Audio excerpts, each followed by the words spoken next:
Grace po.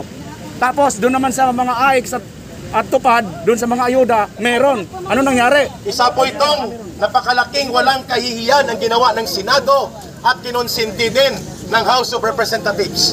Ang PhilHealth po ay minamanduan under the Universal Healthcare Law na dapat ang mga lahat ng buwis na nanggagaling sa alak, sigarilyo at alkohol ay dapat pinupundo yan bilang dagdag pondo na mas malawak ang magiging coverage ng mga mahihirap na pamilya sa kanilang ospitalisasyon. Napakalaki po itong kalapastanganan sa poder ng Kongreso sapagkat ang Presidente Marcos nag-allocate ng 74 billion pesos. Ulitin ko, 74 billion pesos, subalit tinanggal nila ito. Walang awa sa mga mahihirap na magsasaka, magbubukid, manggagawa, maralitang lungsod, kabataan at kababaihan. Kaya dapat tandaan natin ang pagmumukha ni Grace po. Siya po ay may pananagutan sa mamamayang Pilipino na bagamat kulang na nga, kulang lang 1 piso ang budget sa kalusugan ng bawat Pilipino. Mantakin nyo, there are 115 million Filipinos. Wala pa sa 1 piso ang ibinabudget kada araw para sa pagpapagamot sa mahihirap na Pilipino. Natanggalan pa ng PhilHealth. Hindi pa sila nakontento sa kanilang sinakmal na 60 billion pesos. Ito'y isang malaking krimen at kalapastanganan sa pinakamahihirap na mamamayang Pilipino. Sisingilin dapat natin sila. Lalo na yung si Grace po na siyang pasimuno para tanggalan ng pondo ang kabutihan sa kalusugang pangangailangan ng mahihirap na mamamayang Pilipino. Yun! Mabuhay! Ako po, Bismillahirrahmanirrahim, Alhamdulillahi Rabbil Alamin, wassalatu wassalamu ala Sayyidina Muhammad, wa ba'd, assalamualaikum warahmatullahi ta'ala wabarakatuh. Kami po ay nagpapasalamat sa lahat ng pumunta at nagsabay sa karaban ng mga Muslim Alliance dahil po ang tinitira ninyo ang kadugo ng mga Muslim. Si Inday Sara po ay isang dugong Maranao. Kaya nandito po kami na huwag nilang basta-bastahin kasi si Inday Sara ay hindi namin iiwan. Kaya itong mga Maranao dito, nagkakaisa po na dapat isahin nila na huwag nila i-impeach si Inday Sara kay magkagulo tayo. Tama! Yun ang totoong nandito po kami. Ipaalam namin sa Kongreso na kung hindi niyo itigil ito, ay dito na tayo magkagulo sa Metro Manila. Yun ang panawagan namin sa inyo na dapat sana iwasan ninyo yung mga maling iniisip. Yung statement ninyo na mga mali, mga baluktot, huwag ninyong baluktutin ang mga batas dahil iyang batas na yan ay sagrado. Sagrado yan. Walang iniwan, walang kundi puro yan totoo ang ginawa ng batas na yan. Kayo po mga kongreso sa Quadcom, kayo ay mga baluktot. Alam niyo ano ang sinabi ni PRRD? Hindi maganda yung mga Quadcom.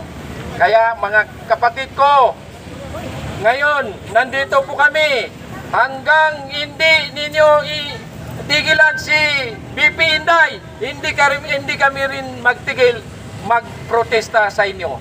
Kaya mga kapatid ko, maraming salamat ng inyong pagpunta dito sa Senate dahil kami po nagkaisa, sila Eric, sila Ben Ranke, sila Oliver, sila Karin, nandito po lahat at pasalamat din ako sa mga vloggers na naparating sa buong mundo. Ang importante, marinig ninyo yung mga gustong sabihin sa mga kapatid natin na mga Muslim. Yun lang po. Yung mga corruption na inaano niyo kay Inday Sara. Kilala ninyo na yung umupo si Duterte pagka-presidente. Mayroon utang na sobra 8 billion na Hindi ko lang sasabihin, businessman. Sinabi niya, magbayad ka sa utang mo.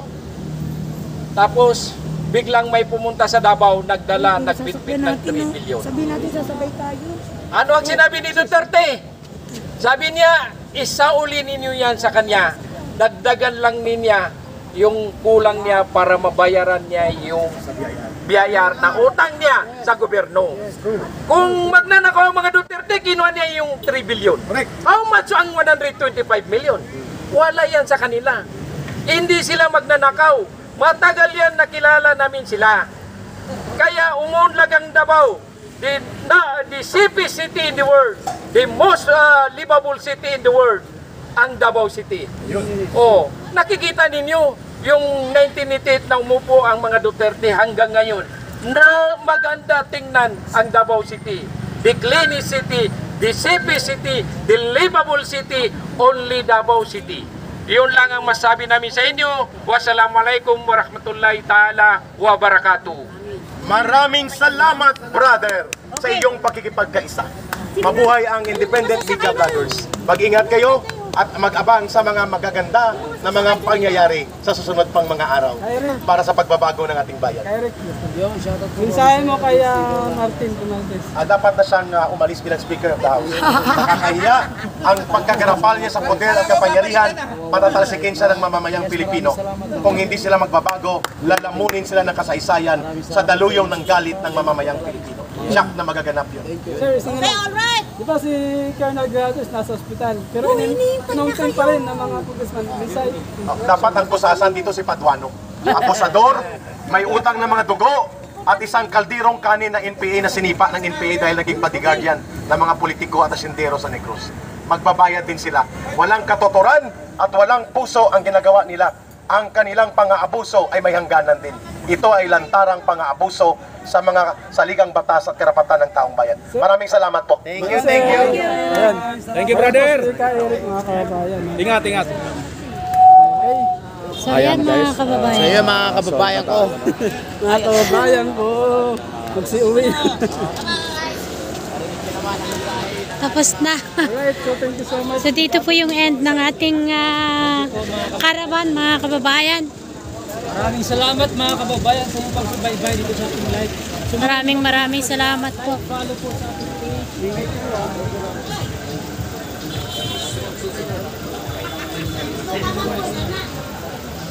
Hindi kaya ako nanalo.